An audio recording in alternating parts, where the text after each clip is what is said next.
What's up, everybody? Welcome to our usual Monday night stream on Thursday because I haven't been feeling well. If you were with me last night, trying to adjust my camera, my voice is basically back. It's a little loose.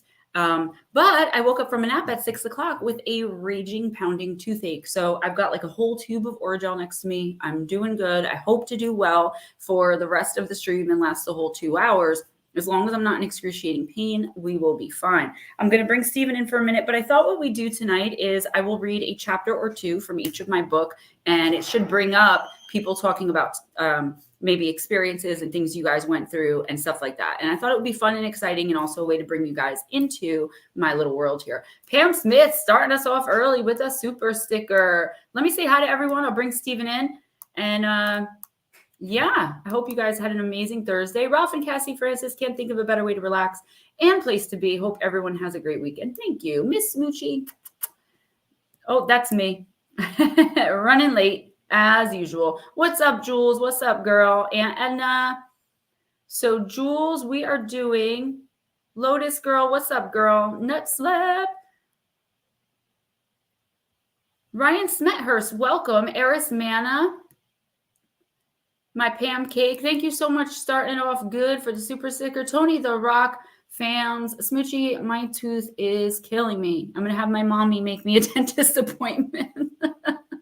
I'm gonna bring Steven in, and I was just sitting here and I saw this really cute picture. Most of you guys know Damien. He just turned 18, my little handsome. And I found this really cute picture of me and him that was taken on the boardwalk when he was 4. It's really cute. It's called Mommy and Clyde. How adorable was he? I love that picture. The Ravens Outpost. Hi. All right, let's bring him in. When I bring him in, I'm going to back out for just a second because the way we have the screen set up with the sides, you guys are okay. Time for the whiskey and the pliers. I just said it to Ghost Dragons. I was like, dude, I am going to take a plier and a hammer to my tooth. Like, no joke. Because the emergency room only gives painkillers, and I can't take those. My Suboxone would block them, number one. And number two, I don't care how much pain I'm in. I will never, ever, that's how my whole thing started at 30 was painkillers for my tooth going to the emergency room. So here he is, the man of the hour. Hey, everybody. I'm good. How's everybody else? Sheila? No, she'll be back. Oh, quit. Guys, just remember we're going to have to listen to Puff every once in a while because Ghost Dragons is still displaced and is going to be for a very long time. Probably about 2 months. Absolutely exhausted. You look like you haven't slept in 17 years. I feel like it. And I don't mean that in a mean way. It concerns me. If you lived in New Jersey, you know you wouldn't be in any hotel. You know that. You'd be here with me. Pam was butt whipped from this week at may end up asleep. No worries. No worries. So I don't know, guys. I feel always like whatever I bring up in these streams, not by you guys, but afterwards I'm like judged. So I'm always like, what are we going to talk about? It's a people pet. Yeah, family member. Exactly. I wanted to thank you guys for coming through last night with the donations and helping me out a little bit more. I did notice. I did appreciate it. It feels like I'm being paid to work and hang out with a whole bunch of my best friends. So that was really cool. I'm going to open up the Kindle and I'm just going to start with my first book called Missing the Fae Theory. And if it starts to get boring, you guys can just tell me and we'll do something else. But some of you don't have my books. Some of you have not read my books. I'm going to go in. Oh, I'm not connected to the internet. That's weird. I am sleeping, but this is normal. I look like this because of the lack of sleep lately. Yeah, you don't normally look like that. That's not like your normal. No. You know what's just I'm stressed. Vince Vaughn and Susan Sarandon. Do you guys remember Family Guy when they were like, and now we return to 2 people who never get any sleep because they have those perpetual bags. It's so mean, but it was pretty hilarious. But I'm actually getting better. It just all the running and phone calls and. You know what, Eris? That was really,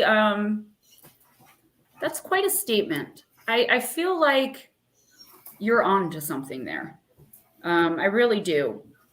Because I always notice it's someone who's like, oh, all she does is talk about herself. And I'm like, but it's my stream. And I do have my own paperbacks. I sent out my last paperback of the third book the other day. And, but yeah, for you guys to have it's more important than for me to have it. So I'm just going to randomly pick a chapter. Tweeted the stream. Yeah. Thank you so much for that, by the way, when you guys share out on other platforms, because I don't have any other platforms. Like you'll find Gemma Jade on Instagram and it's just all selfies. And then you'll find Gemma Jade on Twitter and I haven't touched it in like 2.5 years. I have to get onto like TikTok or something. I just don't know. I don't know how to do it. So good luck you get me on here or Facebook. I usually don't do social media. I actually remember having to force you to go. Yes, you did. I will not force you, but beg you. Well, last time I was on Facebook, I kept getting banned because I opened my big mouth.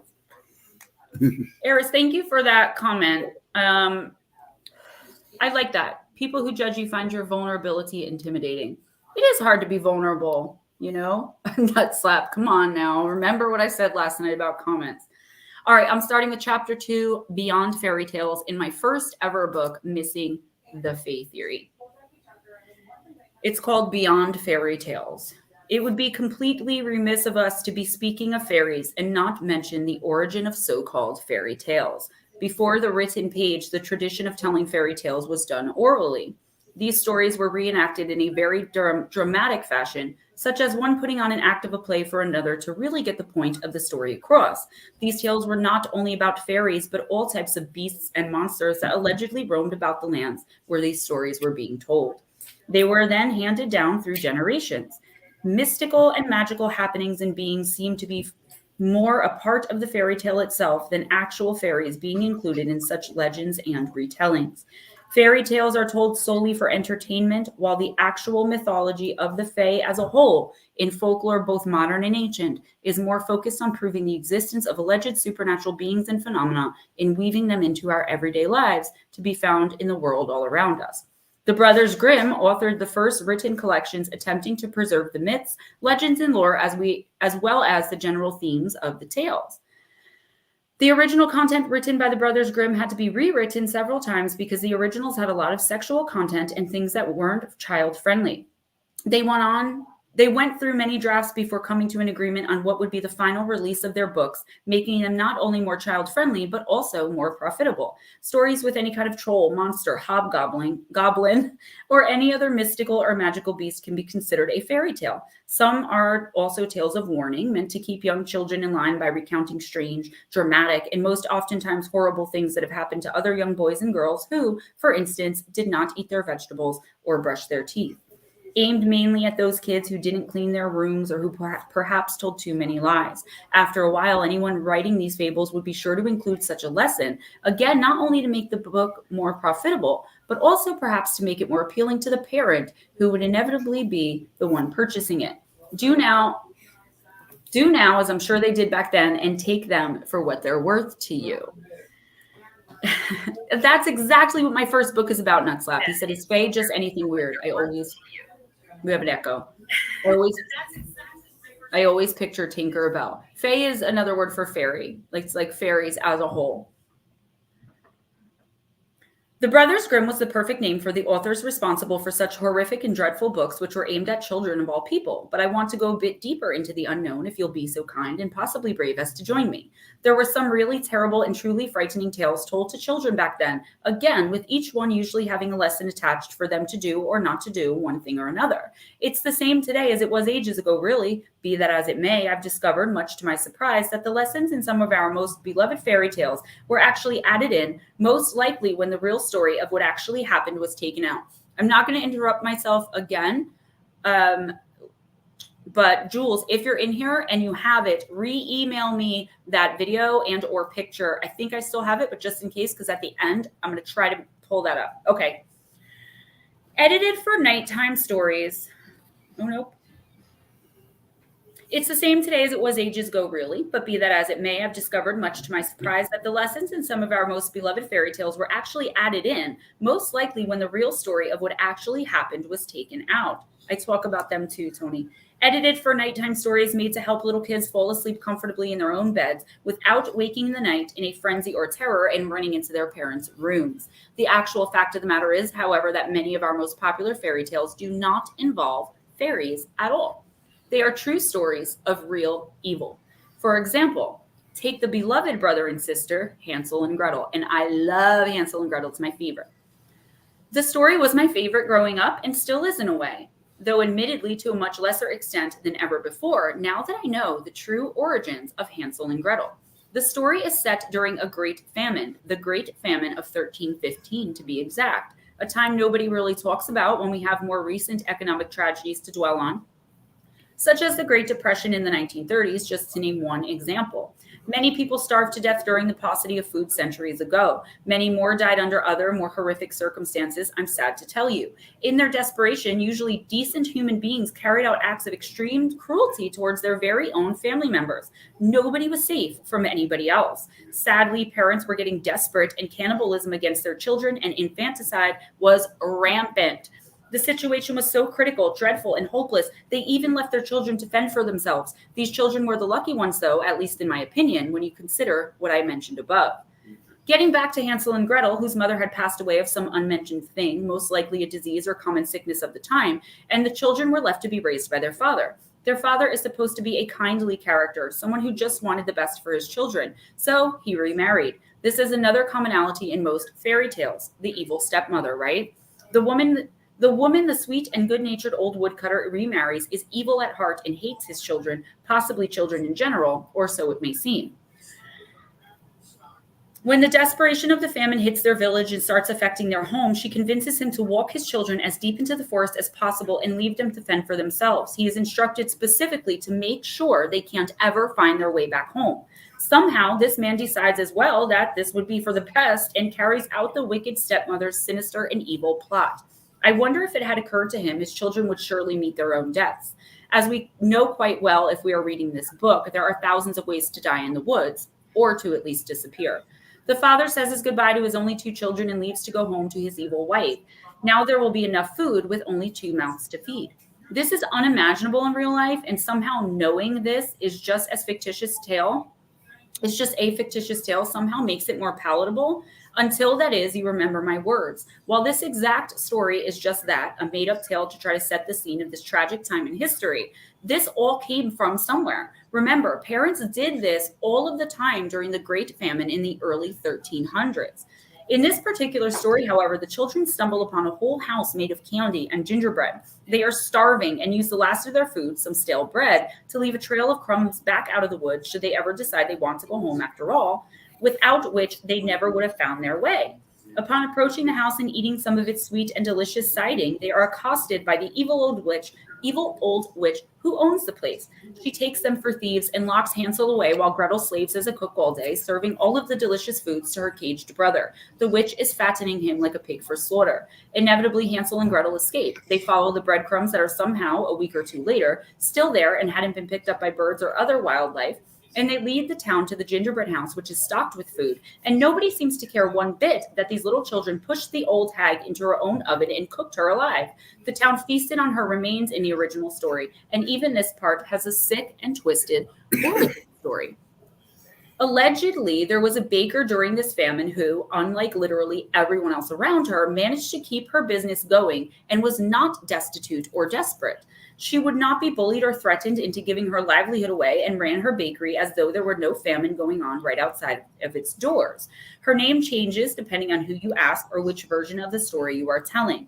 Here is how she fits in, though. She became absolutely legendary for her wonderful cookies and cakes, mainly of the gingerbread variety. There was another baker in competition with her, a man, and he was in such a frenzy over trying to buy her recipe from her, which she insisted, of course, wasn't for sale. He accused her of being a witch. The woman baker was run out of town and lost everything.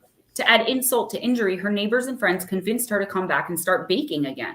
They complimented her and told her how badly they missed her gingerbread cookies. Once she entered the town proper, she was burned to death in one of her own ovens, which she had used to bake the gingerbread sweets. She fed the whole town for at least a day. She never did give up that recipe, though. Hi, Mr. Eon. Hi, everyone who came in. Miss Pixie.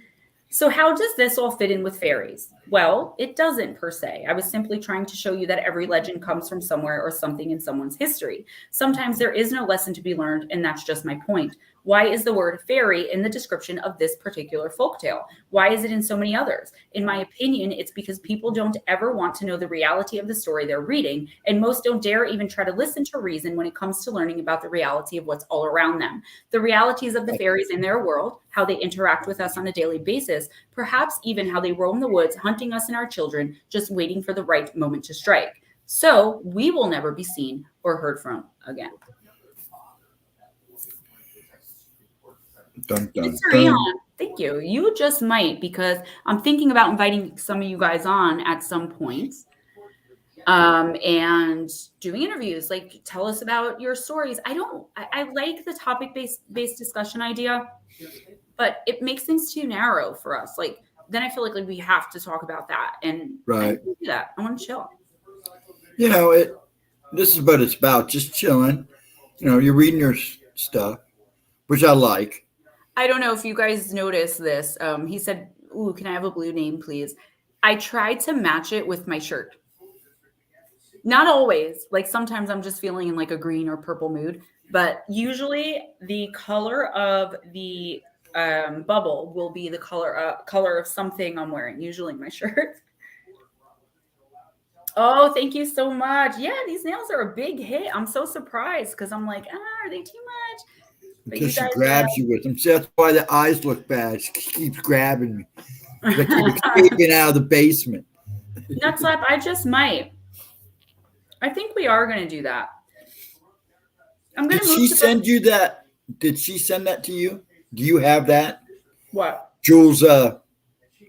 Can your name match my shirt? I don't get it. Primary colors, like my Steelers tattoo.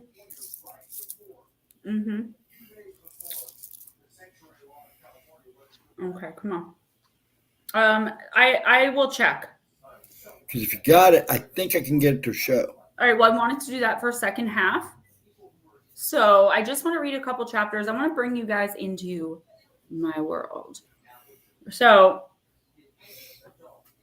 I'm looking for a good one. I should have prepared this, but honestly, I was just like, yeah, whatever.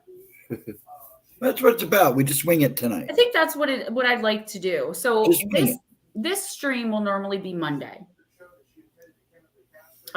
We did it Thursday because I lost my voice. Darling Deb said nails can never be too much unless they're 4 inches long. That's too much. I was watching a reel on YouTube, and this lady, her fingernails were about, no lie, this long. They had like little sunglasses stuck to them, and like she was like, "This is how y'all eat fried chicken with nails." And she's like this, and she's not making fun of her. That chick ate that chicken down to the bone quick. Then some guy gets on, and he's got like scissors, one of those big lighters, one of those kitchen tongs, and he's got them attached, taped to his hand, and he's trying to eat a burger, and he's like, I don't know. It was hilarious. Okay, Jules, awesome. We're going to do that for second half. The thought that parents would practically sacrifice their children really draws a picture of how rough those days were. Yeah, exactly. And that's what I tried to convey in the story, The Raven's Outpost, that like, how can you imagine having to make that choice? And that's where a lot of the stories did originate with, like, I don't know when the Brothers Grimm came around, but like those are the stories that they picked up on. I couldn't imagine. Back then, children were obviously, they were loved and cared for, but it wasn't anything like today. Through a lot of my research, what I learned that like back in those days, like the 1300s, you know, early life, children were more for working. They were more for, you know, the girls being put to work in the house, the boys being put to work, you know, on the farm or whatever. And they were more for bringing in money and then caring for the parents. The girl was to leave the home and go to the husband's family, and the male was to provide for the parents, even if he were married. So it really does. That's absolutely right. Edward Scissorhand nails. Yeah. These are about as long as mine get. Sometimes I'll accidentally order a really pretty pair that I don't realize are super long, but then you'll see me, I'm like, deep, just writing my book, like, la, la, la. My mom's like, how do you do that? I'm like, listen, you make it work, girl. You make it I work. watched a girl drop her credit card on the ground. She had real long nails. She couldn't pick it. Yeah, you know. I was laughing. I'm going, do you need help with that? I'm trying to just land on a good one here. I think my 5th book is going to be another short stories, because you guys really seem to love this book, particularly all of the short stories. To be able to like pick up the book and read a little bit. La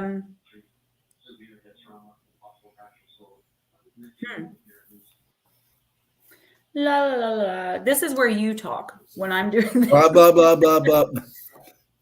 I don't know what I really say. So, see, All right, blue's always been my favorite color. That's probably why. Royal I like blue. Everything blue for me. And I was the other day, everywhere I went, everything was blue. Blue and 9s was my big thing the last couple of days. Did you guys see the dragon blanket he sent me? Was it big? It's gigantic. It's the size bigger than my bed. I gotta show you guys. All right, this one is there's 101 encounters with evil in the book. Encounters with Evil, 101 terrifying and true stories. And this is number 37. This is Death Calling. Somewhere in the Midwestern United States, not too long ago, an old woman called 911 and was screaming for help. She was an old widow, and the dispatchers knew her well. This elderly lady would call 911 multiple times a week and scream into the phone for her long since deceased husband to help her. Dispatch would see her address and number come up and know it was her, and they even had a whole protocol set for when these calls would come in. After listening to her immediately start screaming, "John, help me!" John was the name of her deceased husband. The dispatchers would explain to her that she was calling 911 and that her husband had passed away long ago. The poop book, yes. After this, I'll read 1 or 2 of my personal stories, like experiences. Thinking it was some sort of, no, what did I do? They would advise her to call her family if she needed help, but the calls persisted anyway. Because the old woman was screaming for help, the dispatchers had no choice but to send a patrol car to the woman's house every single time. They did this for a while, but eventually, after officers went to her home multiple times a week for months and months, they decided to calmly explain to her that her husband was deceased and she needed to stop calling an emergency service line and asking for him. They also stopped sending patrol cars to her house every time she called. Eventually, the old woman died peacefully in her sleep, and the news somehow made it back to the dispatchers. They were a bit sad that the senile old woman would no longer be making their lives more interesting each night with her frantic and seemingly random calls to 911.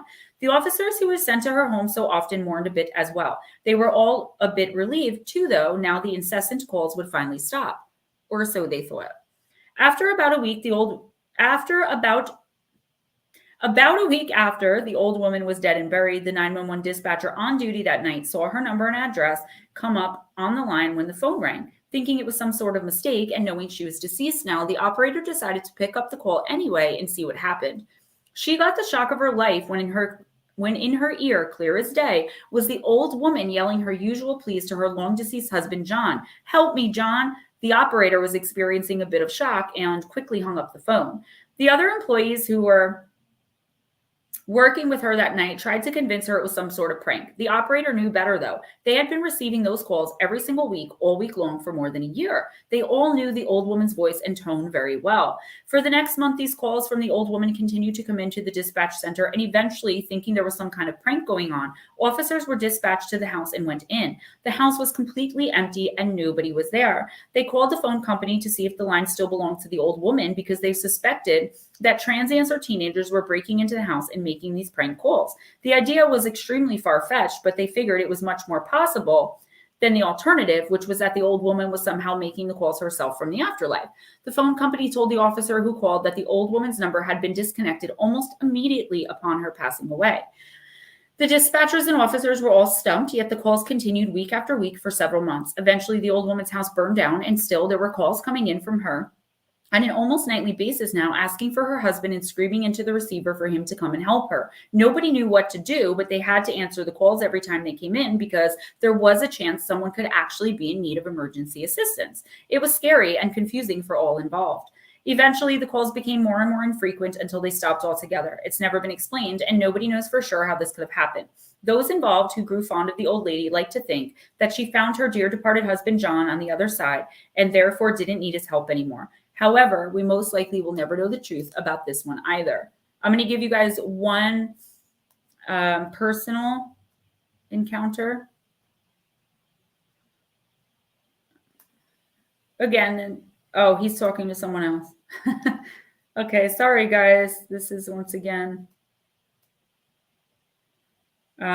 impromptu. So it's all right. You lose your place. It's okay. I didn't lose my place. I'm looking for another story. Oh gosh, I'm sorry. The dog and old man were at it. That's why I needed you to talk. Okay, I'll shut up then. No, talk. That's all right. Yeah, I have to watch that footage. I haven't seen the CC footage yet. I haven't had time, but I do want to watch it before we show it so I can get an idea what I'm looking at. I'll probably look at it tonight, Jules. Yeah, I really want to see it. I just haven't had time. There's a couple other things I need to check out too on somebody else's video that they did some of my work my last of my work. So I don't do that research anymore. I'm done. I'm retired. I got to stop. So I'm looking for a specific story that is like creepy to me. It's something that happened to me at a birthday party years and years ago. I only went to 3 birthday parties when I was little. That's all it took. I know, I was an adult. But it is the reason why my one son didn't get invited to many birthday parties. Oh. I'm looking, guys. I'm sorry. You're fine. I'm trying to reach out here and talk to people. Mm-hmm. Hi, Jilly. Hey, Jilly. I got your text today, but I was out shopping, and then my tooth started hurting, so didn't work out for me to be able to get back to you. I know Madison messaged me last night. I'm pulling out. All right. I hope I'm not boring you guys. Again, if this isn't something that you guys are into, no worries. We'll do something else next time. I mean, that's what we're trying to do, feel it out. And of course, I'm a little self-conscious because my hair is flat to my head as usual, but I'm a little self-conscious because it is my books and it's like, pay attention to me. But you guys already know that's kind of how my streams go. I can't stop talking because I don't actually talk to people in real life. Jules, yes, hold that thought because I'm sure there's going to be questions and we're going to ask you to explain some of it. So I don't want to miss any of that and then re-ask you. So this one's called The Balloon. I wrote recently in this, but it wasn't a recent thing. This happened like 18 years ago. I had to keep the story short. I was at a birthday party recently for a little girl named Leonia. Leonia was turning 3, and because she was one of the few toddlers in the neighborhood, when my 2.5-year-old son was invited to her party, I was thrilled for him. My husband and I don't have much family, and the family we do have, nobody has small children. My son and I were at the house, and this is not RJ, by the way, and there were about 15 toddlers running around in the living room, trying their best to make friends with each other and play some games with the balloons. The adults, myself included, were in the adjacent kitchen. We could see the whole living room from where we were in the kitchen, and we're keeping an eye on the kids. So this was my son, Kyle. If he was 2.5, 3 years old, that means I was like 18. We could see the whole living room from where we were in the kitchen. We're keeping an eye on the kids while also preparing the snacks we were going to serve them in just a few minutes. Suddenly, I heard an audible gasp out of one of the other mothers. I guess I wasn't the only one who heard this because all of us moms turned to look at what this now freaked out looking mom was looking at that made her gasp in this way. There were balloons with weights on them all over the living room in all different colors. If there weren't weights on them, the helium would have made them float to the ceiling, which was too high for us to have retrieved them without a ladder. One of the balloons was off the floor, floating there in mid-air. This was spectacular in and of itself because, as I already said, there were weights on the balloons and therefore they couldn't float. We all float. If a weight had come off of any of the balloons, it would just float up high to the ceiling. So someone or something had to be holding this balloon. We couldn't believe our eyes as we watched this one balloon move through the living room until it stopped right behind Leonia, the birthday girl. She turned around, saw the balloon, took it in her hand and said, "Thank you," and giggled and turned back around to play. I said my goodbyes, grabbed my son and left. It wasn't so much the balloon thing that freaked me out so bad or shook me up so much. I am psychic, so I saw something nobody else did. Nobody except possibly my son and Leonia. I saw what was making the balloon act in such a seemingly bizarre way. There, holding the balloon, was the ghostly figure of a man. He was wearing a suit and a top hat, and after he handed the balloon to the little girl, he turned to me and he smiled. It was a sickening grin of razor-sharp green and yellow teeth. He then licked his lips and winked at me before disappearing into a dark corner of the living room. I decided not to tell Leonia's parents what I had seen. My son already had trouble making friends, so I just told them the balloon made me scared. The balloon made me scared, I guess meaning the balloon thing. I didn't write that right. And I laughed with them about how silly I had been. I don't let my son go over there to play without me, and I will never let him spend the night or go anywhere near that property without me there to protect and watch over him. One day I will talk to Leonia's mom, but I should probably get to know her a little better, as my son really does love playing with her daughter. What's up, Andrew and Gnomes? Anyone else that came in? Oh, girl, Smoochie, Pennywise, especially the new one. That's my future ex-husband. I love him. I want everything Pennywise. I got a Pennywise blanket. I'm going to read one more, and then we'll talk for a little bit, and I'll get to book 3, which most of you guys do not have, or at least haven't read yet. This one's called My Guardian Angel. When I was a little girl, somewhere around the age of 9 or 10 years old, I was in a really bad car wreck with my father and stepmother. Should have said step monster. We were driving back from one holiday celebration or another at my uncle's house and had to take the highway in order to get home. My baby sister was in the car too. She was only an infant of about 6 months old or so. I will tell the story to the best of my memory, as no matter how hard I try, I can't recall all of the details. I remember driving along the highway and everything was fine. I was sitting in the back seat with my little sister in the car seat next to me. Out of nowhere, I had a terrible feeling and started begging my father to switch with me and let me sit in the front seat. I was crying and clawing on his shirt. After about 10 minutes of this, much to my stepmother's annoyance, my father finally gave in and sat me in the front with my seatbelt on, and he went into the back seat with my baby sister. My stepmother was driving. A few minutes later, I looked up from whatever I was doing and saw a car spinning out of control. It was just going around and around and moving through each of the 4 lanes of the highway right in front of us. I remember feeling my father's hand on my left shoulder and bracing for impact. Sure enough, we smashed right into this car. I had my seatbelt on, but must have been very confused or passed out or something, because the next thing I remember, I was unbuckling my seatbelt and opening the passenger side door and wandering out of the car. Luckily, we were somehow on the shoulder of the highway, and there were some dense trees there where I had gotten out. I wasn't awake for long enough to take more than 2 steps, and this part I remember very clearly, or I think I do. When I woke up, I was being carried by what seemed like a man's arms, and I assumed it was my dad. I started to whimper and snuggled into him, keeping my eyes closed the whole time. Then suddenly I got one of those feelings I always got when something wasn't right and like something bad was about to happen. Only nothing did. Well, not really. I looked up and saw who or what was carrying me out of the woods. It was some sort of humanoid figure. It was wearing a hooded sweatshirt with the hood up over a baseball cap. The man seemed to be trying very hard not to allow me to see his face. He sat me back in the car, and I saw him go around to check the pulse of my dad, who was lying on the floor in the back seat, and my stepmother, whose airbag had deployed and knocked her out. He seemed satisfied and then went to the back and handed my fussing baby sister, fussing, F-U-S-S-I-N-G, I didn't curse, her pacifier. He then knelt next to me until the police arrived. I must have fallen asleep yet again, because the next thing I remember is the police and ambulances arriving and bringing all of us to the hospital. Everyone in my family was okay, and we all recovered pretty quickly and moved on, but I never forgot the man who saved me, because I had gotten out and wandered into these woods, and I would have passed out there because I did have a concussion. Later on, I got curious and asked my dad about what had happened that night, and he said he didn't remember much except for seeing the car and then putting one hand on me and one hand on my sister's car seat. He explained, and I never knew this, that the back seat of the old beat-up car we were driving was detached, and if it weren't for him being in the back seat, my sister could have gone, car seat and all, right through the windshield. It was the early 90s, what can I say? The seatbelt was just for show, extremely dangerous, I know, but because the seat detached and was broken, she would have gone flying forward on impact, and my father's body not been blocking her. He showed me pictures of the accident from the newspaper, and I saw, kind of to my horror and surprise, that the person who saved me that night was the man who was spinning out of control in the middle of the highway. He was 21 years old, and his name was Raymond. He had had a medical emergency while driving and lost control of his vehicle. Unfortunately, he didn't survive the impact. I'm fully convinced his spirit saved my life, as I had a concussion and must have wandered into the woods without knowing what I was doing. He had stayed with me until the police came and must have crossed over, because I never saw him again.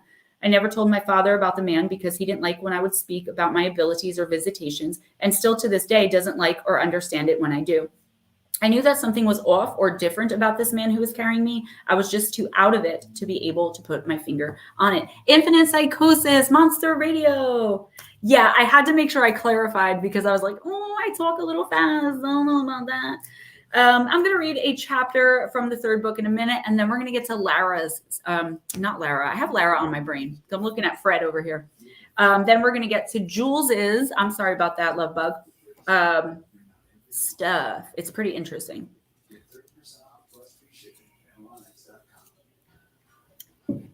Oh, really?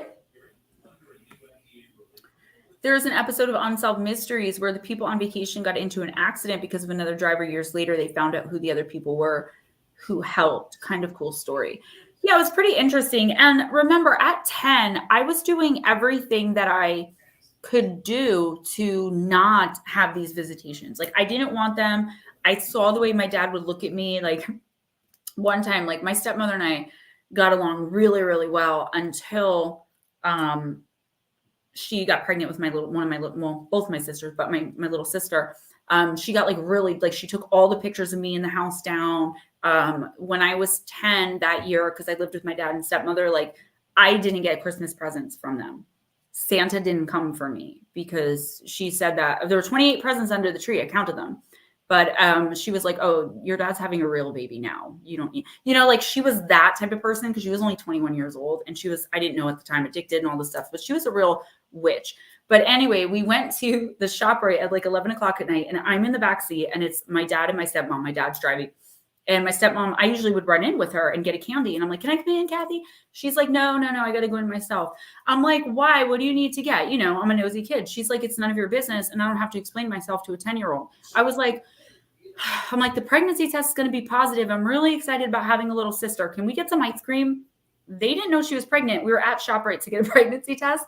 And I'll never forget the look on her and my dad's face of like, what a freak I was.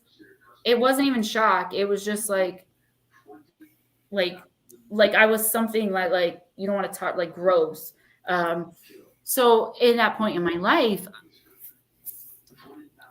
I didn't want to, like, when I would ignore it, I'd be eating at the dinner table. There's like 7 dead. And I'm just like focusing on my mashed potatoes. Like, I told my wife, I told her every time she was pregnant, before she was pregnant, I told her, hey, you're pregnant. You got to go check. No, I'm not. Yeah, you are. Go check.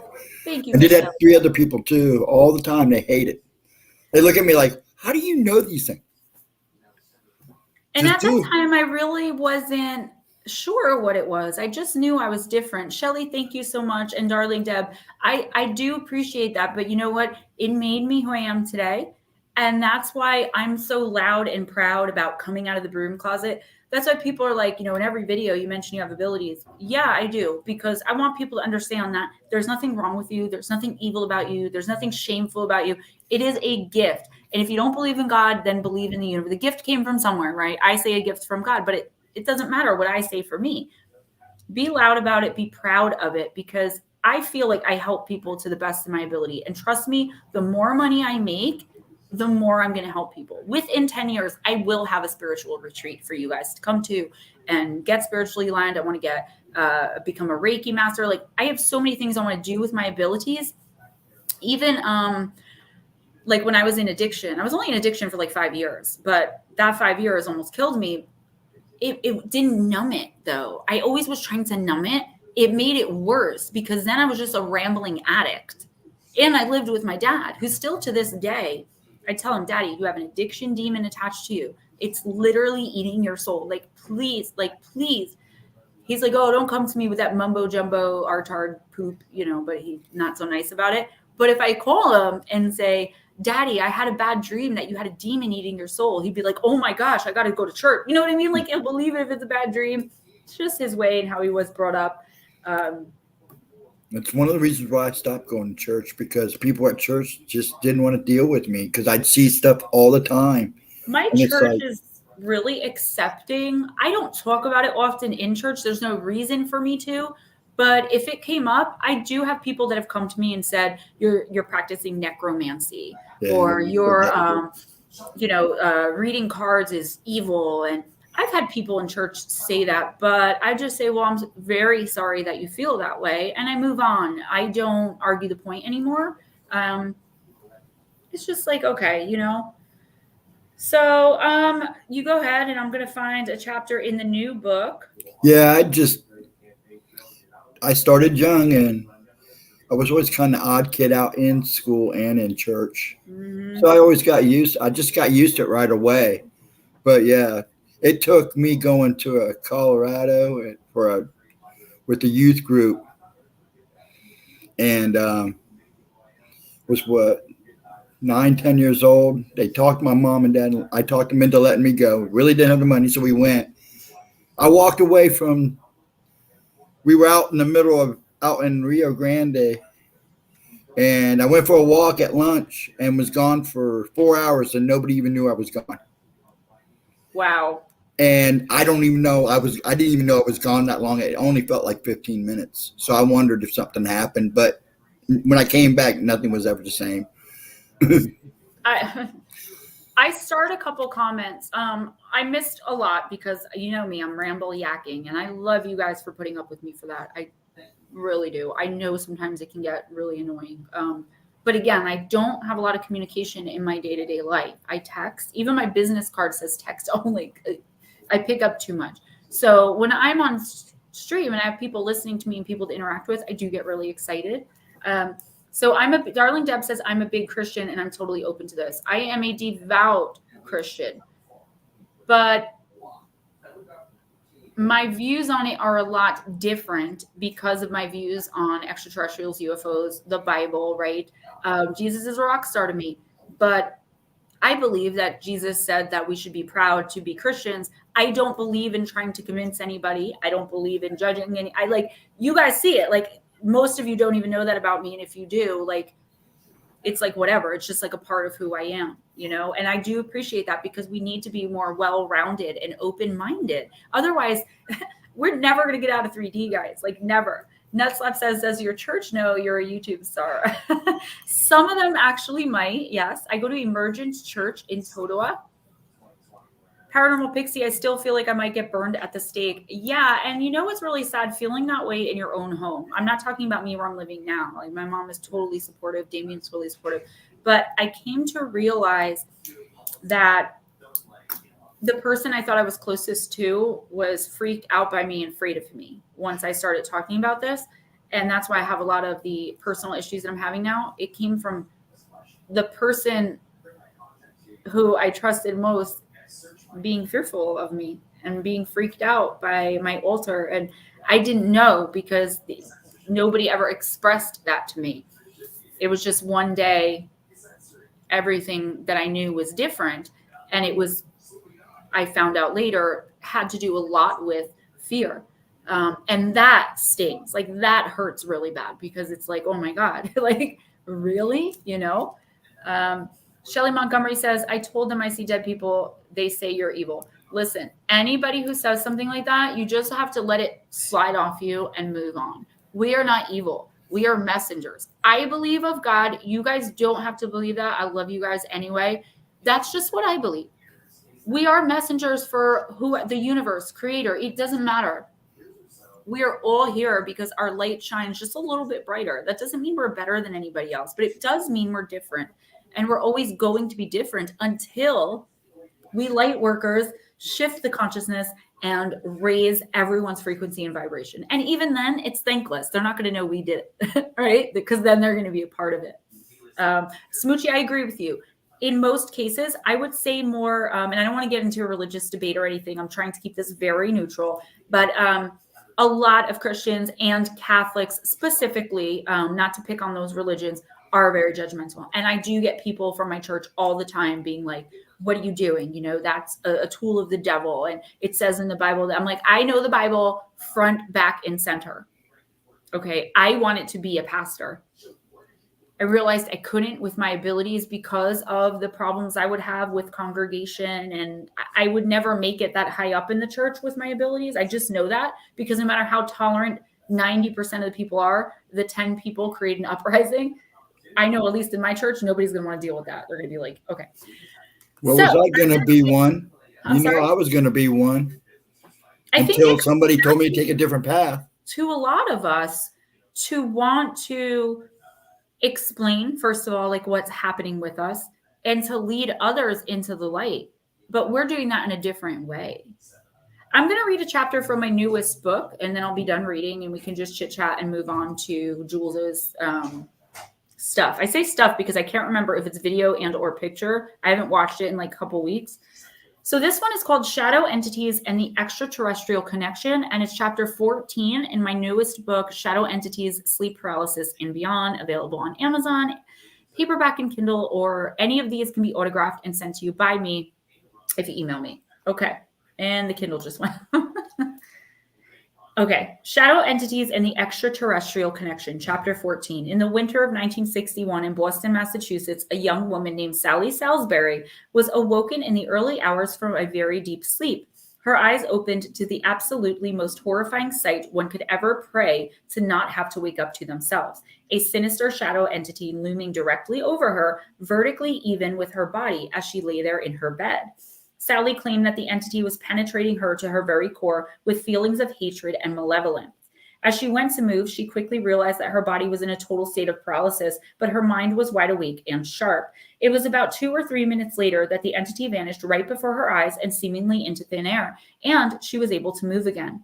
The next night, she had a very interesting and very vivid dream where she was abducted by extraterrestrials and taken from her bedroom and aboard their craft. It was here where she remembered having been experimented on. The procedures performed on and done to young Sally were not only intrusive, but extremely personal as well, with some of the experiments being done in her private areas. This is where the connection seemingly comes in between shadow entities and extraterrestrials. One often seems to precede or follow the other, and I have always felt that they were somehow connected. Only with how vague and almost non-existent the credible and factual information is about both types of entities/creatures. It's basically impossible to either prove it or say how it could be. Call it a hunch based on the hundreds of encounters I've come across where the person was experiencing both abduction phenomenon and shadow entities on a regular basis. In the village of Barton under Needwood in Staffordshire, England, there was a family called the Morrises. A short time after 11 p.m. on October 4th, 1972, the family were driving along when they suddenly saw what appeared to be a small and metallic-looking UFO. The craft was simply hovering there directly in front of them in the middle of the road. They were forced to slam on their brakes and make the car come to a screeching halt in order to avoid colliding with this otherworldly ship. The object merely floated there as the family watched in awe and wonder. Within 20 seconds of stopping the car and beholding this incredible sight, the UFO suddenly and without warning took off at an inhuman and unnaturally high rate of speed and disappeared into the night sky. So, what does this have to do with shadow entities? Almost immediately after this encounter, the entire family started having some very strange dreams and visions. Namely, George Morris, the father, had dreamt he was taken aboard the ship. His wife Sheila had vivid and recurring nightmares of, while back at the car on the night they encountered the UFO, being visited by a very creepy and very small humanoid creature that was standing by the family's car. The being was seen as all shadow. Nowadays, most of us in this community will recognize that these aren't dreams at all or even visions, but are deeply repressed memories of actual abduction experience. The memory of simply stopping and staring at the craft as it hovered there before them was merely a screen memory. There is a very large percentage of people who claim to have been abducted by aliens who say that within a month or two after the abduction, they are haunted by the sight of shadow beings all throughout their home. For many of these people, this is their first ever experience with anything supernatural, paranormal, or otherworldly. So on top of having to deal with all that comes with being abducted by extraterrestrials, these people then have to, simultaneously almost, come to terms with the fact that there are now dangerous, malevolent, and totally mysterious shadow entities haunting them in the night as well. Could it be, though, that the shadow entities themselves are actually something akin to, or are in fact, invisible extraterrestrials, perhaps ones involved directly with their abductions or ones who are assigned to watch over and essentially protect the human subject? In other words, to care and look out for the extraterrestrials' investment. It stands to reason that even if someone or something is turned invisible, they still keep their own mass about them, right? Is it possible that the only way the human eye is capable of perceiving this mass is in the form of a shadow? This is not to say that every single person who has ever been abducted has then had their lives and homes overrun by shadow people, or that people who are infested with shadow entities are that way because they were also abducted at some point. It is happening at a somewhat alarming rate all throughout the world, though. This has never been more evident than in the case of 27-year-old Kelly Cahill and her family, who claimed to have been abducted back in August of 1993. Kelly was a housewife. She had 3 children. The Cahills were all in the family car one night on their way to a birthday party for one of Kelly's friend's daughters. The family were driving between Belgrave and Fountain Gate in Victoria, Australia. I'm sorry, guys. It's his job to monitor the comments while I'm reading, and he's gone. So give me a minute. I'm almost done. It was 7 at night, and it had just gotten fully dark outside. They were driving past the Dandenong Mountain Range, which was right near the housing estate where the party was being held in Melbourne. It was a quiet and suburban area, and everything was nice and peaceful, even with a car full of excited children. The road was dark and very isolated, with few other cars around. This is why it stood out so much to Kelly that there was a vehicle with a man and a woman in it that was pulled over on the side of the road, seemingly for no reason. Kelly was in the passenger seat with her husband doing the driving, and she started to doze off as she watched the trees outside the window pass her by. Before she could fully fall asleep, though, and as the area and landscape became more and more mountainous with each mile passed, Kelly was becoming very, almost unnaturally relaxed. However, she saw something in the sky that would jolt her awake and change the lives of her and her family forever. There was suddenly what looked to be an orange string of lights in the sky. That was a quote. Oh, I guess Ghostdragonzw left us. All right, I'm almost done, and then I'll get back to comments. I'm sure he'll be right back. She turned to her husband wide-eyed and somewhat shocked and told him she had just seen a UFO. Kelly's husband laughed and thought it was absolutely adorable that his wife was mistaking a helicopter for an alien craft. He was driving, though, and it's doubtful he really was able to get a good look at the lights because of that. Before long, they had arrived at the party, and the evening passed by fairly normally, with both Kelly and her husband having already forgotten about the strange orange lights in the sky. As they drove home, though, they saw the lights once again, and Kelly was sure that they were the same ones she had seen before. They were taking the same route home as they had taken there in the first place, and it seemed as though the lights hadn't moved very far in the few hours since they had passed by this spot last. Kelly would talk a lot about what she had experienced that night, and she told one interviewer, whose name was Rob Tilley, this about what had taken place. Quote, "Anyway, we were driving back down the road in the same stretch. Both of us, just me and my husband, we both saw this ring, mind you, in front of us, hovering above the road. It was just something sitting there. I couldn't tell what it was. We were at first far away, but as you got closer to it, it was sort of, well, it wasn't like the orange light in the field. It was a round shape with some sort of glass around, or what looked like windows and lights around the bottom. Because it was dark, you couldn't really tell at first. But as we got closer and closer, there was no noise or anything. Even my husband's going, 'You're right, that's something. That's very, very strange. And I swear we saw people in there.' And then just as I said to him, 'I swear there's people in there,' it just shot off to the left as fast as it could go. I mean, it just disappeared. Within a split second, it had gone. We kept driving, and about a kilometer ahead, all of a sudden, there's this really, really bright light in front of us, and I've got my hand up above my brow to look out the window because it's that bright. I can't see anything. I said to my husband, 'What are you going to do?' He said, 'I'm going to keep driving.' From there, that is the last we remembered until I knew I was going to see a UFO, you know? I just knew because of what we had seen. I'd seen it twice in one night, and he had seen it once, and the adrenaline is pumping, the heart is thumping. I'm so excited. All of a sudden, I'm sitting in the car, and I'm saying to my husband, 'What happened?' And he says to me, 'I don't know. We must have gone around a corner or something.'" Steven's back. I'm sure he'll be right back in.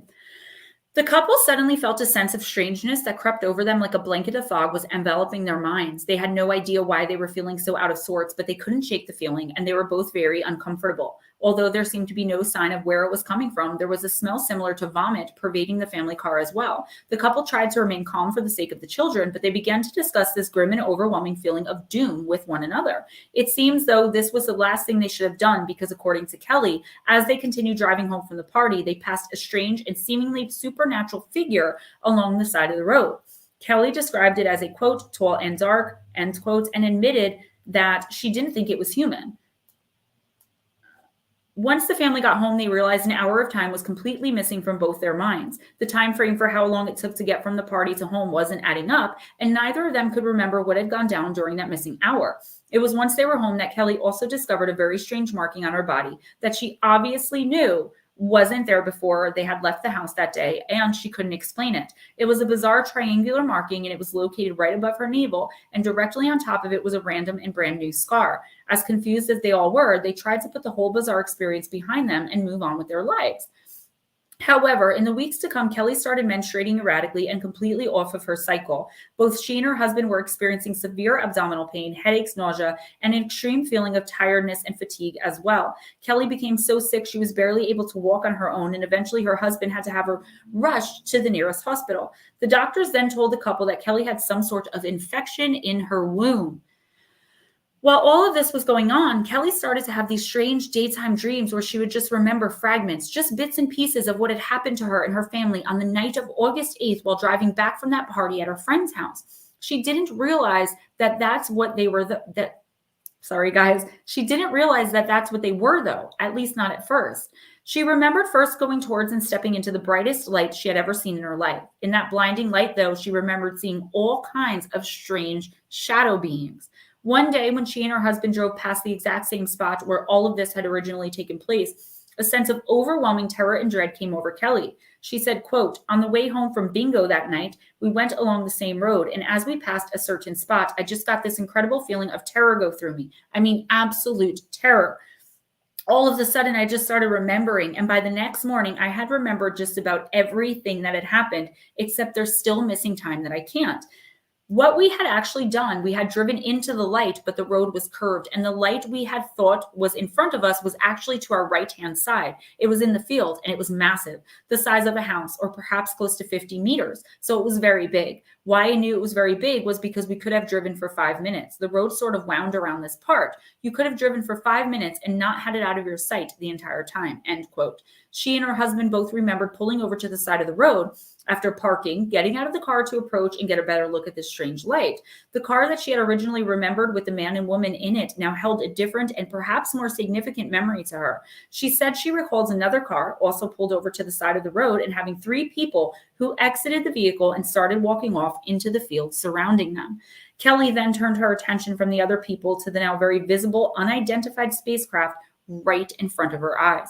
This is when she noticed there was an unusually tall and very dark black figure who stood at 7 feet tall or more. I need a smoke. I don't know where Steven is. I'm not ignoring your guys' comments. I'll get to them as soon as this chapter's over. And then when he comes back, we'll go into Jules' stuff. I'm self-conscious. I hope you guys are enjoying this.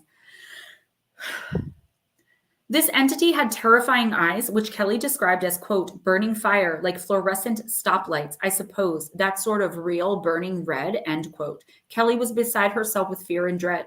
The entity was now approaching her and her husband.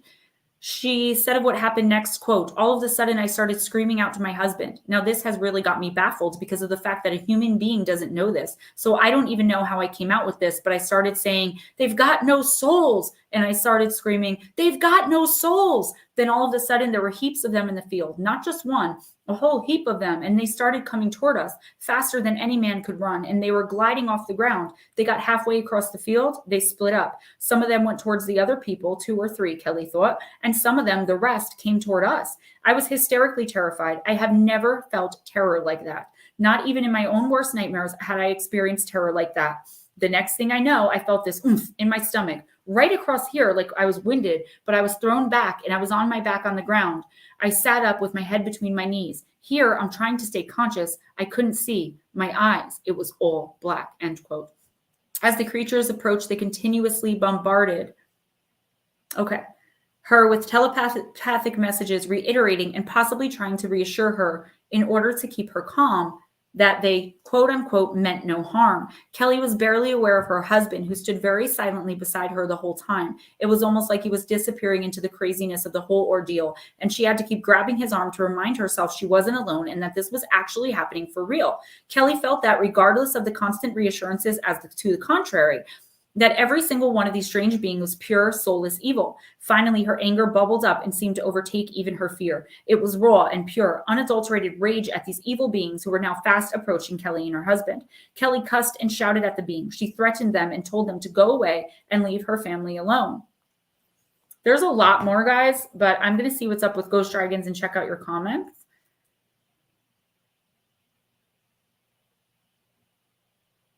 Okay, I don't know. I guess Steven's not coming back.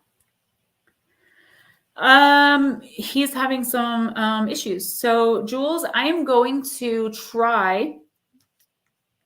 Yes, I got it. Thank you so much, Lara, and thank you for the donation. That's okay. We can do this. I am going to continue with like a listener encounters type thing, but it just takes a while. I'm trying to get like this brand new schedule, right? Monday nights, this live stream, 8 to 10, Wednesday, Oracle, Thursday morning at 11 a.m. Eastern. I'm going to do the pre-recordeds. The next one is Sasquatch and Portals in the Woods. Miss Mushi, yeah. And I'm also trying to get a monthly / anytime. So if you come across the monthly reading for February that I put out for next month, say for your sign, Sun, Moon, and Rising, and you come across it 3 years from now, you were meant to have that message right then. Like that's what an anytime reading is. I'm going to be putting those out on Moonbear Oracle and Gemma Jade just until I can get Moonbear Oracle monetized. Then I'll move the Oracle strictly to over there. It's going to be no comments, just me and the cards. Check out your Sun, Moon, Rising, that type thing. And I'm really excited to do that. But that's 12 videos a month. They usually last 30 minutes to an hour. So I really hope the last time I did Oracle, people got really pissed. And I'm like, you know what? I want to do what I'm being led to do, you know? And if somebody on this channel like loves true crime, watch the true crime stuff. If you hate Oracle, don't watch the Oracle. Do you know what I mean? So that's what I'm trying to get done here. I'm going to try to share that, Jules. So if you guys would bear with me, this is why having a co-host is very good. Otherwise I would have had this, set up, but he's having some issues. So that's okay. I'm not mad at him. I don't like dead air. Oh my gosh, who did that? Whoever sent me PayPal, thank you so much. I think Miss Shelley, you said you did. Okay, here it is. Oh, it's a YouTube video. I don't know if I can share. Let me try. I'm going to try my best. Let me try this. Copy link. Present. Share screen.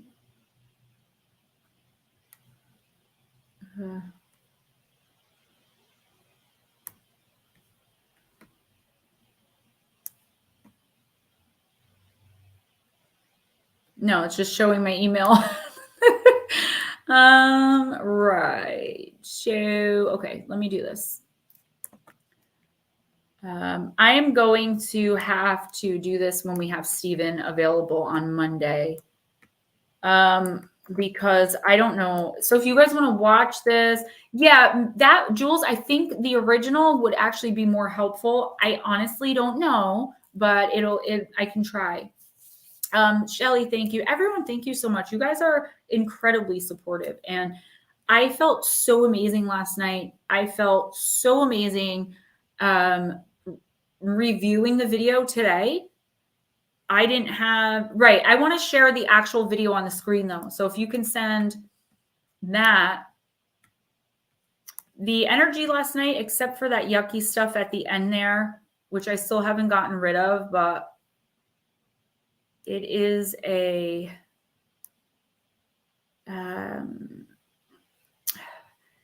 it's there because why did I do that? It's there. This thing was sent because of my research. From what I understand, the research I'm doing on the black-eyed kids, all of the research I did on the shadow people. You know, I wouldn't be surprised, guys, and I might be excited about this. I hope I don't eat my words. I might get an MIB visit, you know, who knows?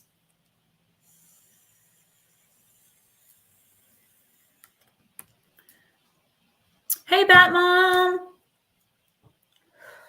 Jules, take your time, honey. So the link is to the YouTube video Jules made of either contact that was made, or she believes they're fairies. But what I want to do is share it right here with you guys so we can discuss it if I can, because Ghost Dragons is having some, you know, he's under a lot of stress. He's having some medical issues. You know, he has the shaking thing and he just can't, you guys know he would never abandon us unless it was absolutely necessary. So, and no, I am not, my screen is not black, baby girl. Oh, darling Deb, girl, let me tell you something. If I get the MIB visit, I'm going live, like with them here. I'll be like, yo, don't mind me. What's up, guys? Like, seriously? Because I'm ready to do the CE5 contact app too. I'm afraid to do it alone, but I'm like, you know what? I'm not going to do it alone. I'm going to live stream it. And if I don't make contact, then I don't make contact. But I think it'd be fun for us to do. And this summer or fall, I'm hoping to be making enough money that I can do something like sell tickets to the Pine Barrens where we can rent a cabin. We all chip in for the cabin and food. And I'll bring equipment. Steven will bring equipment and all that. If you have equipment, you bring it. And we rent a cabin or two, depending on how many people. I'll help you guys get here if possible. We can hunt the Jersey Devil. I can channel some of the spirits that, or of the dead that are still wandering there, maybe cross them over.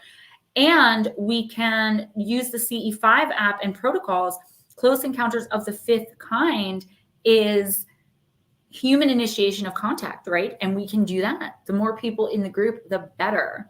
So that is what I'm aiming on. I just have to reach a certain point financially, which I really think I can do. I really think I can do it, guys. Not just your donations, but like the books being sold, products people are ordering, personal readings, all that stuff. I want to start putting some aside for that summer and or fall adventure I want us all to go on here in South Jersey. I think it'll be amazing. And it's in South Jersey. It's right, like I'm literally 9 minutes from where the Jersey Shore took place. So we're by the Pine Barrens. Blue Heron will definitely come. She's right here. Our friend Arlene lives close as well. She might come. We've got Crowley right in Pennsylvania. So I think we're going to have an amazing time. So just hope I get there financially. But I think even if I don't make like a ton of money, whoever can get themselves here, and then we could just kind of like figure it out. All right, I see it, Jules. Best host ever. Yeah, and I really do. I said it last year that I wanted to do it, but I wasn't really in a position to do it. But I want to do it this year. I really, really do. It'll be like one big paranormal slumber party. You know, could you imagine all of us together? I'll do live intuitive oracle in the living room of the cabin and read for you guys face-to-face personal with anyone who couldn't make it on the big screen. I mean, come on, it's going to be amazing. Amazeballs. When I get there, Paranormal Pixie, thank you for reminding me. Bob Perkins, hi. All right, let me try it, baby girl. So download. Why is it not? Okay, there it is. And then we want to present, share screen, window. Oh, okay. I think I know what I have to do. I have to actually open it and then I can, oh, there was a problem playing this video. All right, I already downloaded it. So open a new window. Okay. Yeah, Jules, I'm going to have to, I shared the link. Okay, guys. So if you want to go on and look at that, we will definitely take care of it on Monday. Okay. That's going to be Monday's topic is what Jules, I'm really sorry. I feel horrible. I haven't learned how to use StreamYard yet for almost $30 a month. You'd think I know what I'm doing, but I really don't.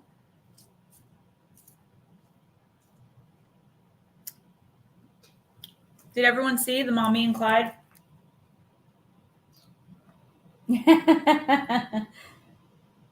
Look at Damien. He's so serious.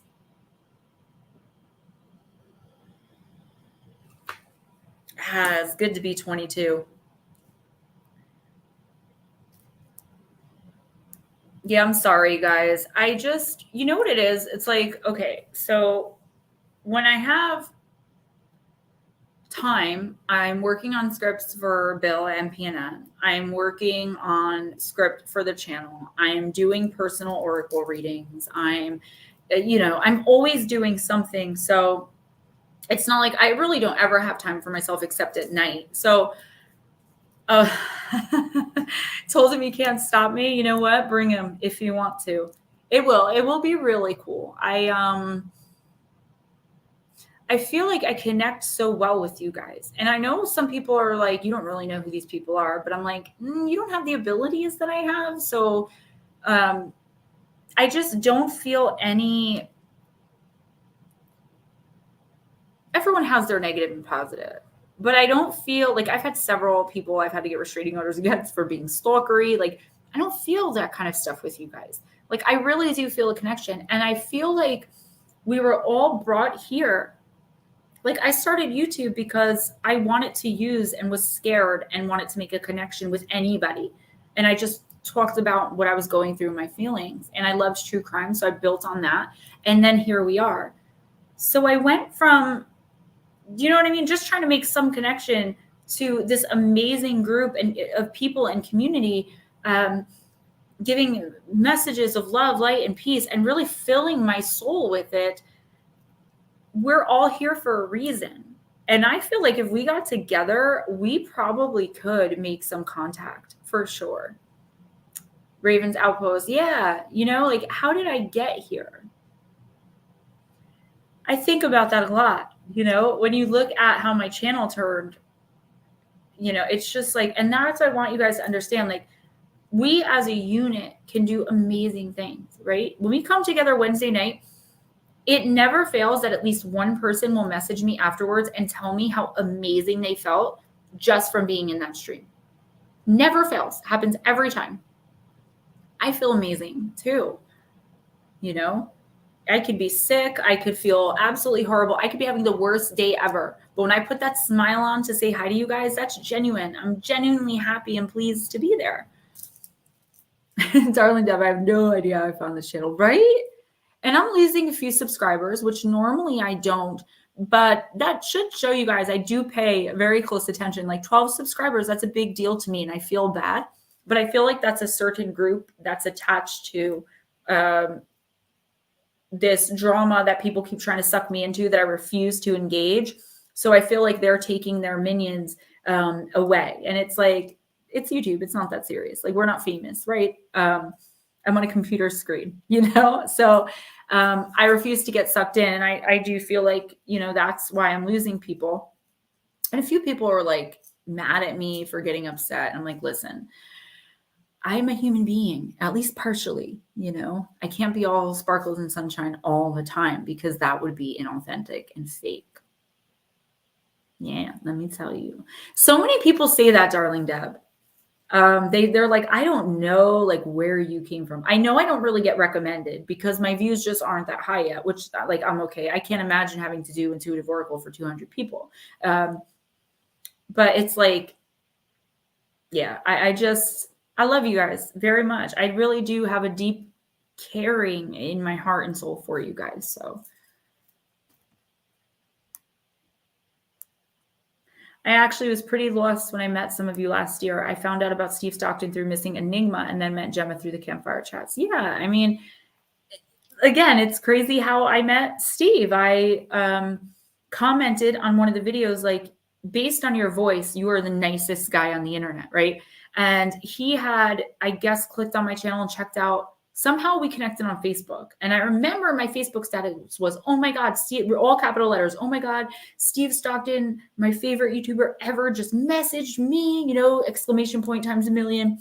And we just immediately became friends.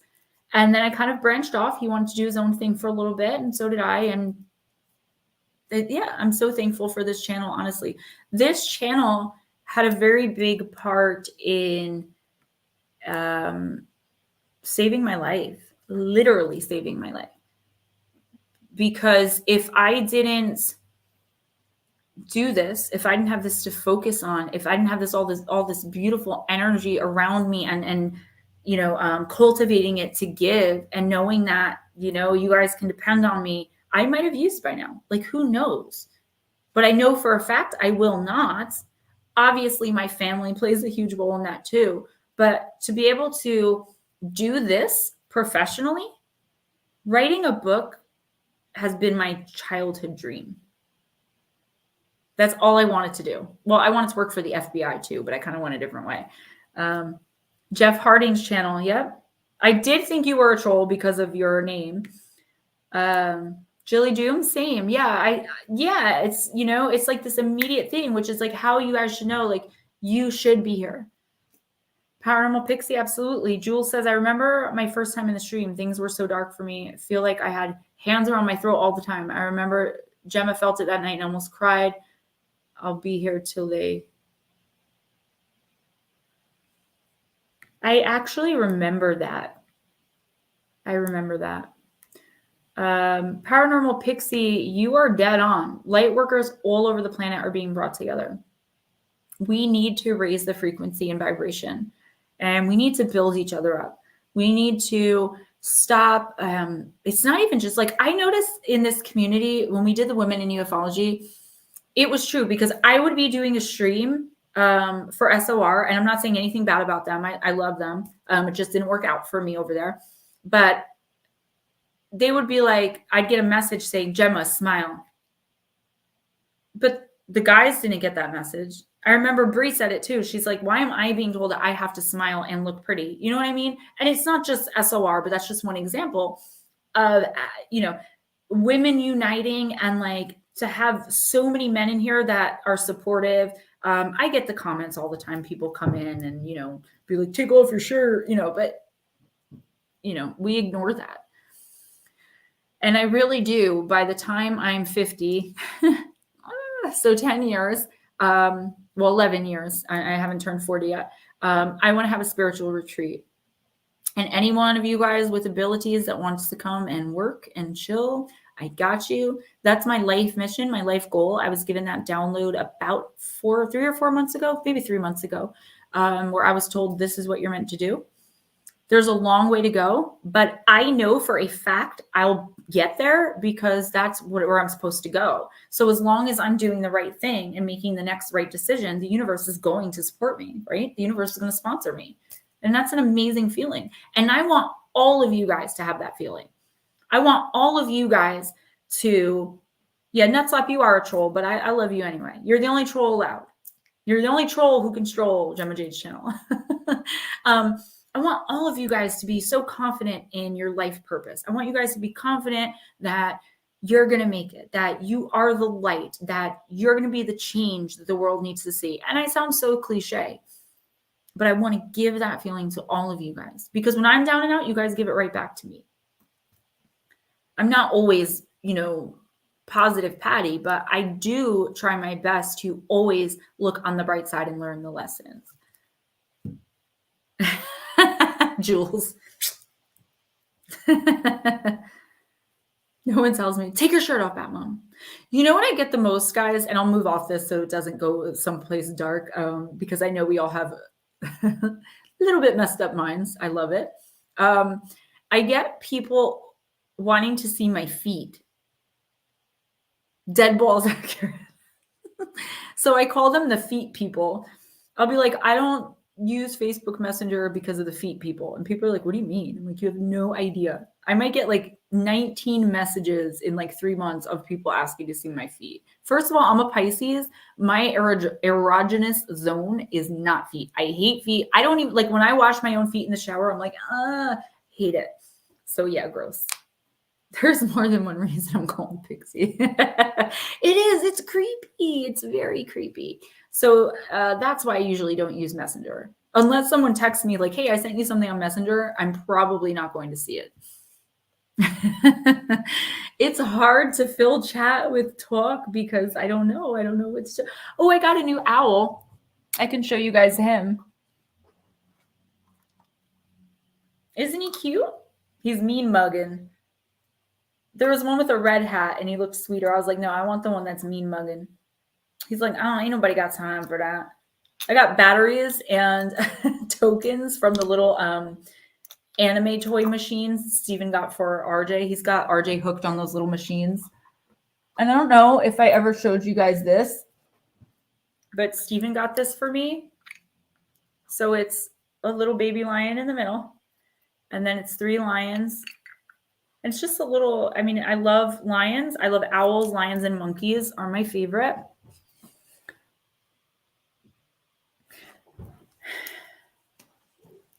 Oh, yeah, gross, gross, gross. Nuzzling armpits, yuck.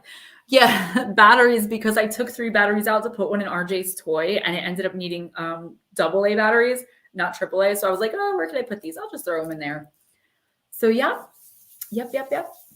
Yeah. My stomach's growling.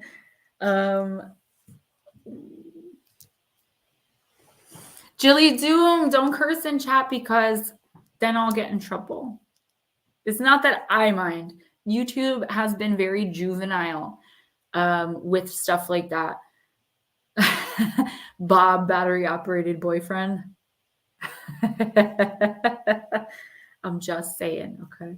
I actually didn't say it, okay? Jules said it.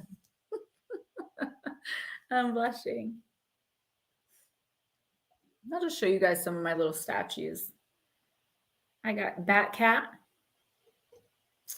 Yep, Bat Cat. I got other cats over there. I'm so used to like reading Oracle. Oh my gosh, I gotta show you guys something. It's so funny. It's okay, don't worry about it. I feel like a school teacher, like, don't cuss in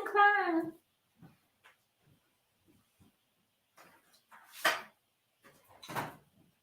Okay, you guys are gonna laugh at this, right? So this is another one of those pictures, like the one I showed you guys, the Mommy and Clyde of me and Damien, right? We got them at the boardwalk in Wildwood. This is me and my sister, Christy, my oldest sister. And I am 12 years old.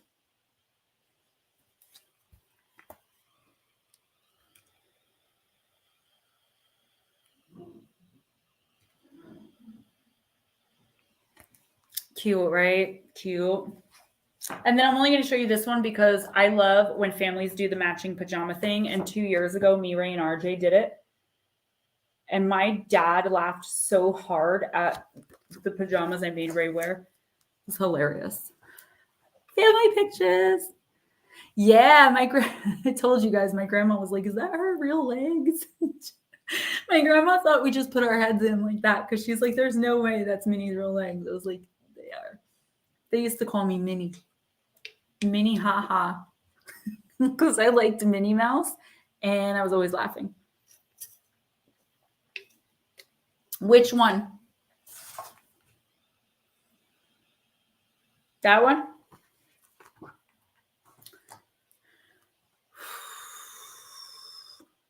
Who's the girl with me? Oh, that's my oldest sister. Yeah, I knew you'd pick up something on her. She in 2019, so my oldest sister Christy, my older sister Carol, she's the middle, and then there's me. We were all pregnant at the same time. And my oldest sister had her son in June of 99, Eric, my nephew. My sister Carol had her daughter Isabel in September of 99. And then I had my son Kyle in October of 99.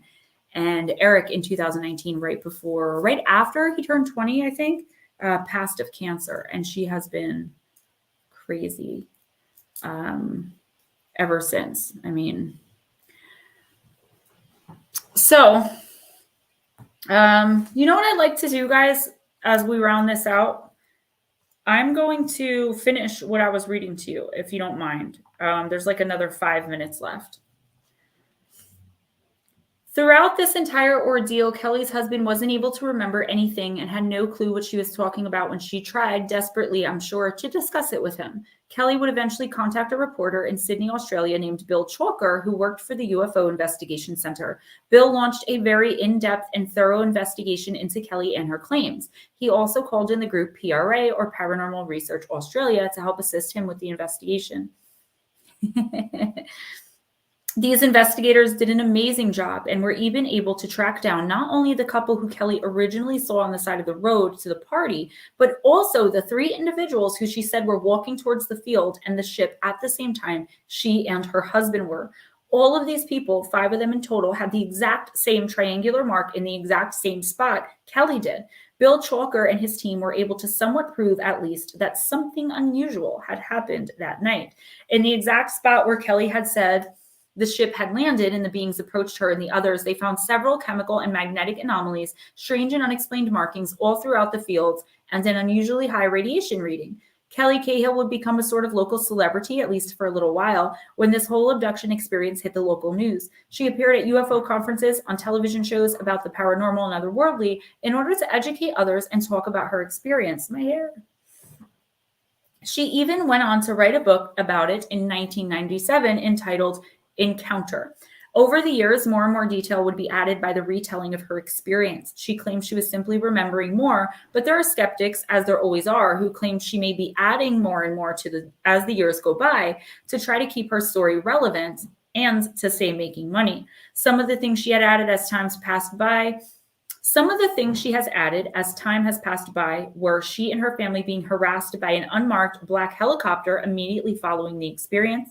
She also said she had formed some sort of telepathic and psychic connection to the aliens who had abducted her that night, and they continuously warned her of their plan to invade and take over planet Earth.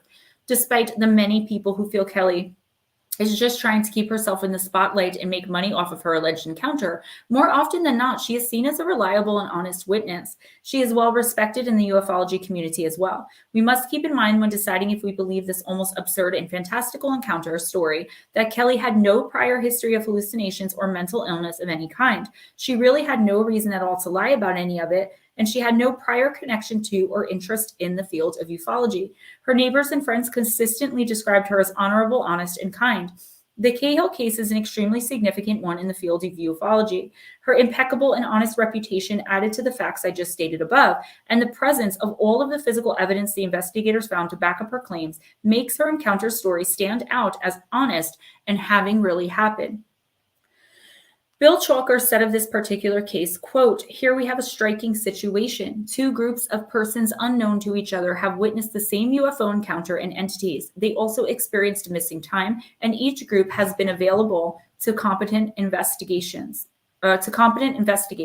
Independent witnesses have provided information which enables cross-checking and correlations to reveal a remarkable amount of similar information. The result is a compelling case for the reality of the strange events described.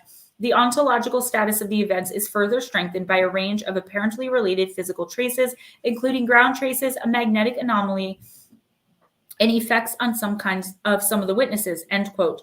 While Kelly's case is certainly baffling and quite unbelievable, it's a hard one to really figure out and dig too deep into.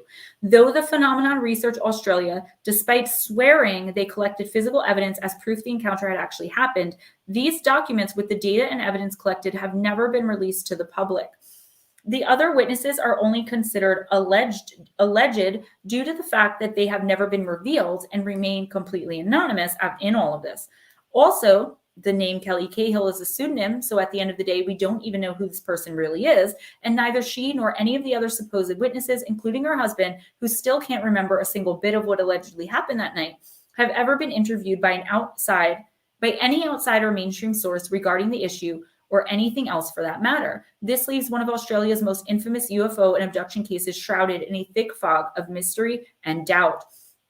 Almost all shadow entity encounters, when we are dealing with an abduction experience, are related in some way to what we have come to know in this day and age as the alien grays. This was almost certainly the case in the Cahill encounter. Could it be that these seemingly altered states of consciousness are the reason that these entities and beings can only be viewed in shadow? I also think of the reptilians when considering the connection with shadow entities and extraterrestrials. This is mainly due to the fact that all of the ancient legends and myths state that the reptilian race of extraterrestrials needs to continuously drink human blood in order to maintain their human forms. When they attack people in order to obtain this blood from them, they are known to let their disguises slip for just a second or two, sometimes. The disguise they choose is one of simple shadow, but every once in a while, the witness will see the scales and reptilian's real and true form, and that's when the eyes are revealed. Glowing red and full of evil and fire, the reptilian emits more of a sense of evil and malevolence than any other form of extraterrestrials I've come to know anything about. This is another way of feeding, mind you. While most shadow entities and extraterrestrials seem to only be after our fear and pain, the reptilians, and more than likely many others as well whom we just aren't aware of yet, will possibly let their shadow disguise slip for a moment or two so that they can also energetically feed. The cuts, scrapes, and scratches Many people report waking up with after having had a particularly violent interaction with a shadow entity in the night could be how the reptilians get the blood out of us. This is all just my own speculation on the subject, of course, but I would stake a large wager that I am, at least partly, correct in these assumptions. Okay. Ooh, Jules, that's a good one. Is this being an open chat and me being new to this? Can anybody give you any tips on how to nurture finding your gift? No, Pixie, I do not mind at all. And Jules, what do you mean by that? Do you mean finding, do you mean you don't know like what your abilities are, you just know that you have them? Or do you mean finding like your spiritual path, like where you're supposed to be? Pixie, go ahead. I'll share if you want to write it out, I'll share the comments, or I mean, you can come on if you want. I could send you a link.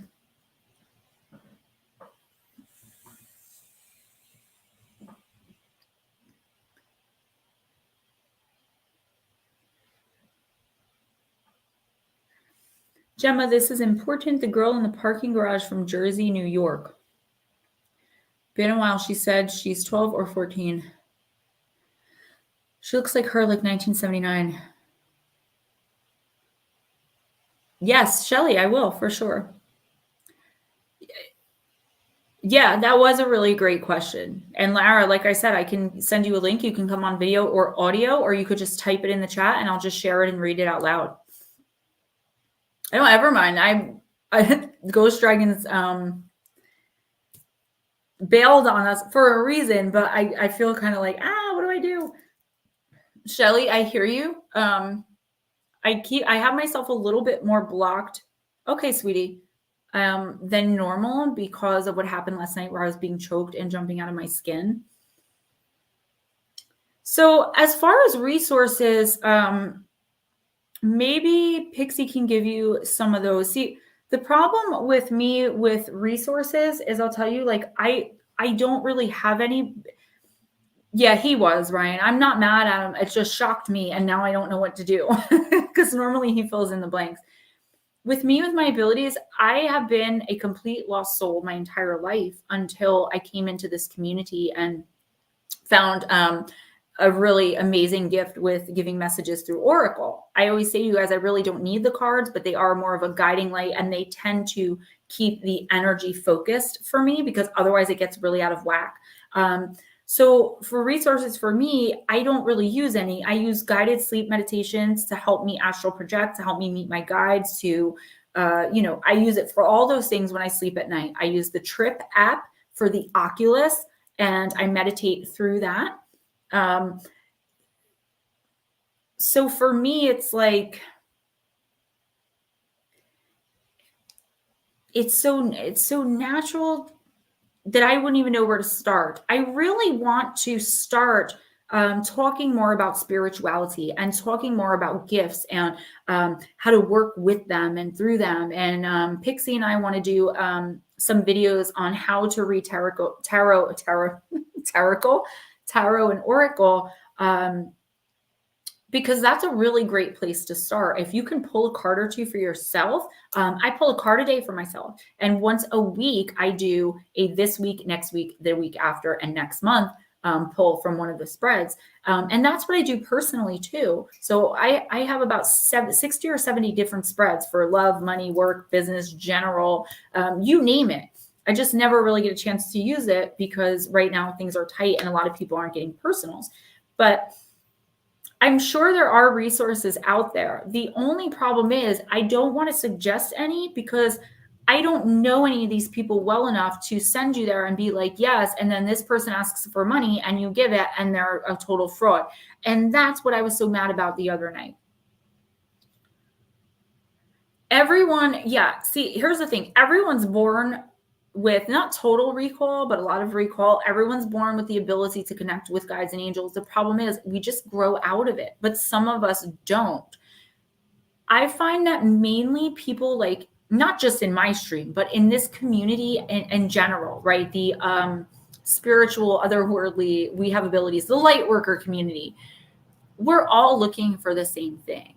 And those who are more spiritually advanced are the ones who can really bring us into our own. The problem with me is I have a really hard time being around people. So I'm learning through all of this myself. It's a touch and go process for me. Like last night, being choked and jumping out of my skin, that should never have been allowed to happen. So I must have either missed something, skipped something, or did something completely wrong in order for an energy like that to be able to get to me the way that it did. I had a terrible night. Looking for truth. So, Batmom, what does that mean? You're looking for truth in your life. You're looking for spiritual truth. That's an interesting comment. I think we all are looking for, I know I'm looking for, outside of, companionship, camaraderie, raising the frequency, I'm looking for the real way to find spiritual enlightenment and rise above all the humanness, right? But the problem is, I mean, it's not a problem, but the fact of the matter is that takes years and years and years of work. And it's really hard work because it's something you have to be mindful of every second. Like, not using negatives or saying like, if I get there, turn that if into a when, like Lara said to me before, I forget. Or when I start getting really hopeless and down, to immediately switch that thought, whether you believe it or not, and force yourself to believe it enough that your spirit feels it and the universe believes you. That's really hard to do 24/7. And that's not really what we have to do, but we have to get to that place where when something horrible happens, we don't have to laugh in the face of it, literally, but we have to say, you know what you're doing. When all of this stuff, this personal stuff happened for me a few months ago, after a couple weeks, I finally said, I'm done. I have no control. I'm done.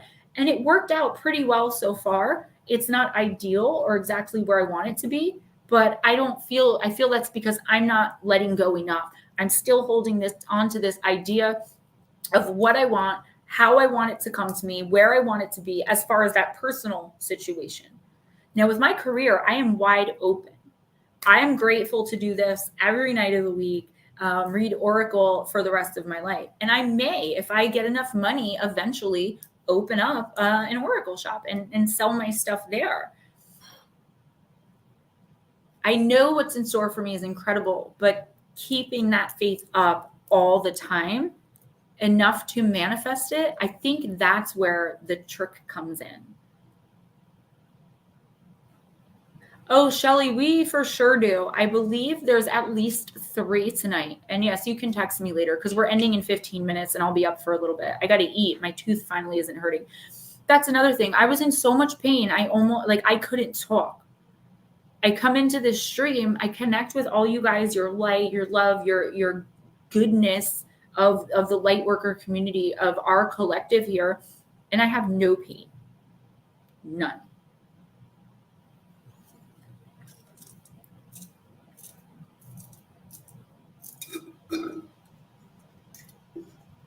Okay, Batmom.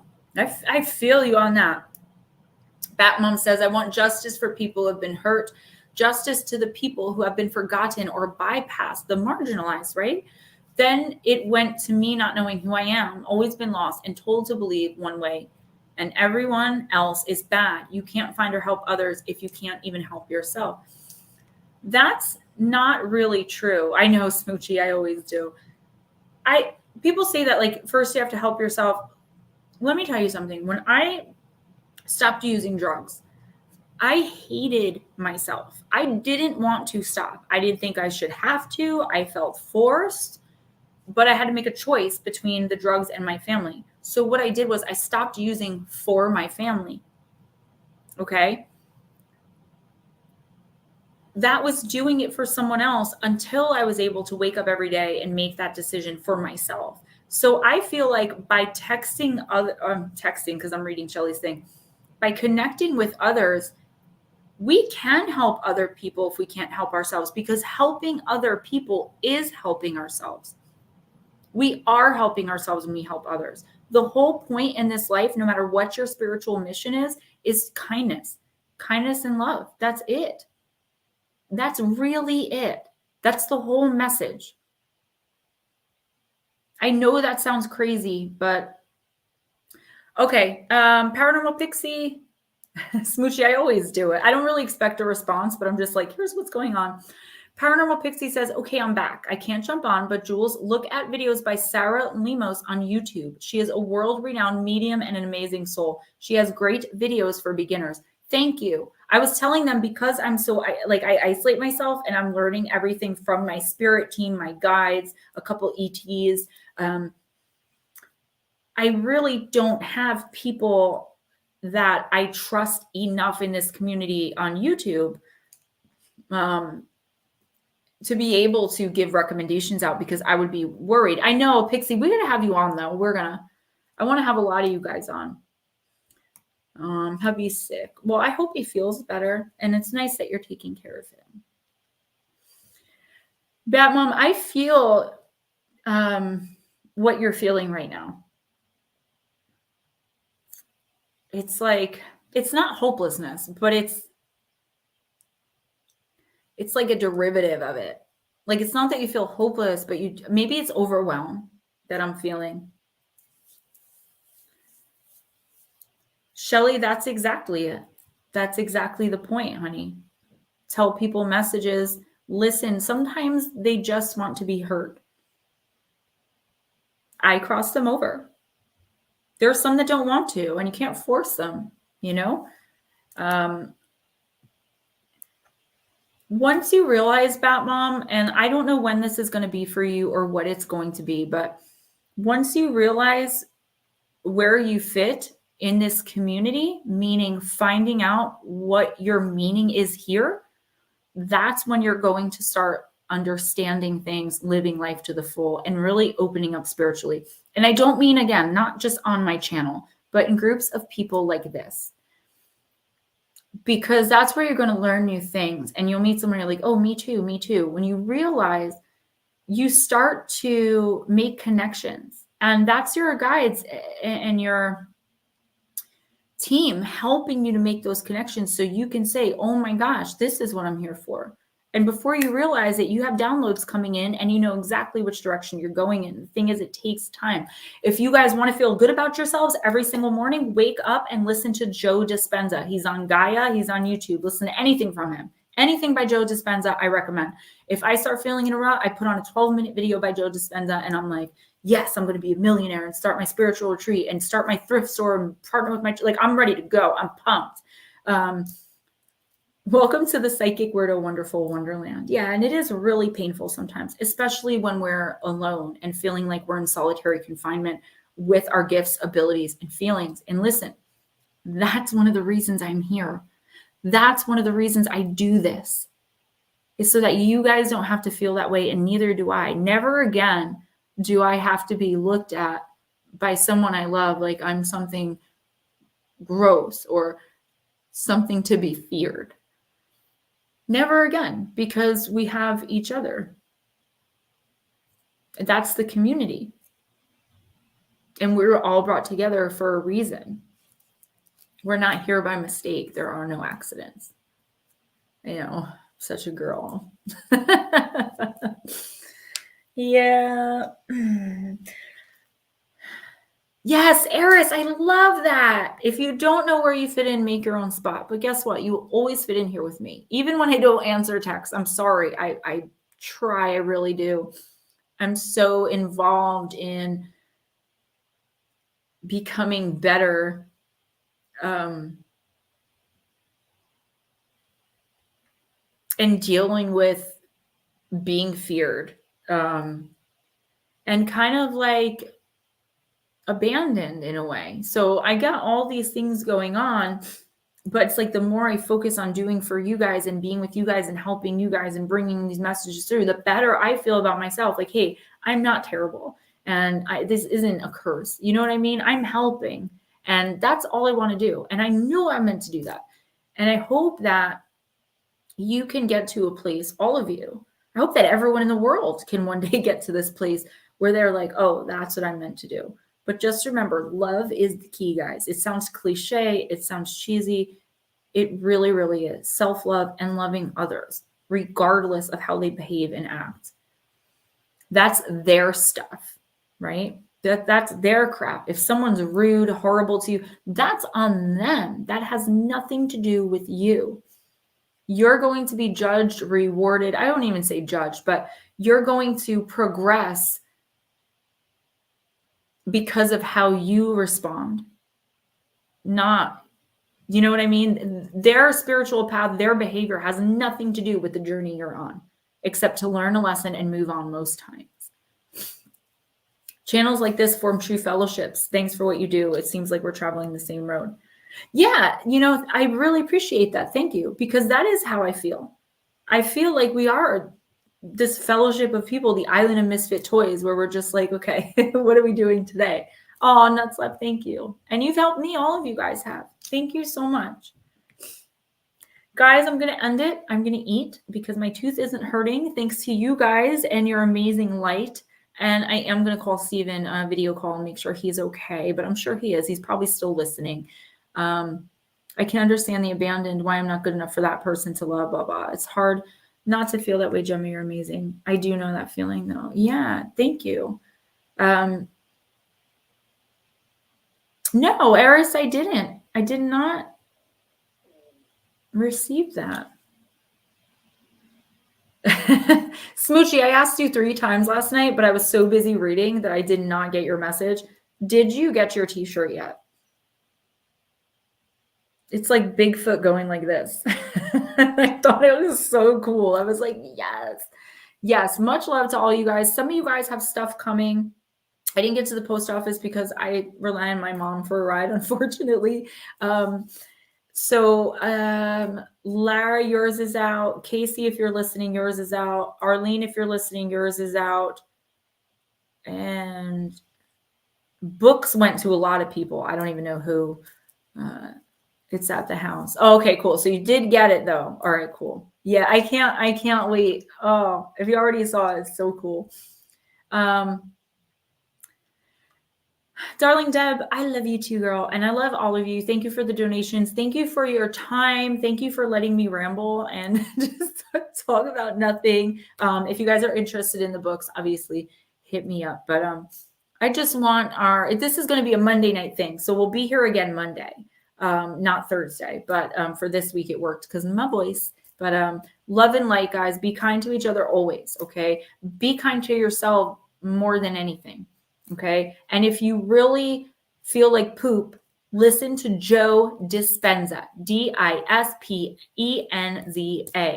anything from him. And I guarantee you will feel lit up. All right. Yes. Paranormal Pixie could be any Monday. And I want to go through Jules's stuff. So maybe we'll do Monday. We'll do Jules's stuff. And you can come on maybe the next Monday, or maybe I will do this Monday and Thursday. It really depends on the week that I have. So yes, I will talk to Steven. We'll get you on. Anyone else that wants to come on and tell an encounter and talk about anything, just email or text me and I will definitely schedule you guys in. And the more people I get that want to do that, the more live streams we'll have. All right. That way I don't feel like I'm, I talk enough on Wednesday. I always feel like you guys don't know what the trolls do to me sometimes. Mwah. Good night. Rest well. You guys are the actual best. And I really do love you guys. I really do care how you're doing. I care how you feel, even if sometimes it doesn't seem like it because I'm a loser with responding to texts. Only with responding to texts and emails, though. All right. Good night. I'm gone. Gemma, out. Oh, Jules, thank you so much. Thank you. Thank you. Thank you. Thank you. I love you guys. Thank you so much.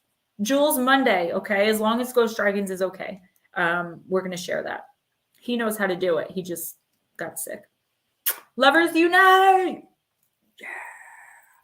Yeah.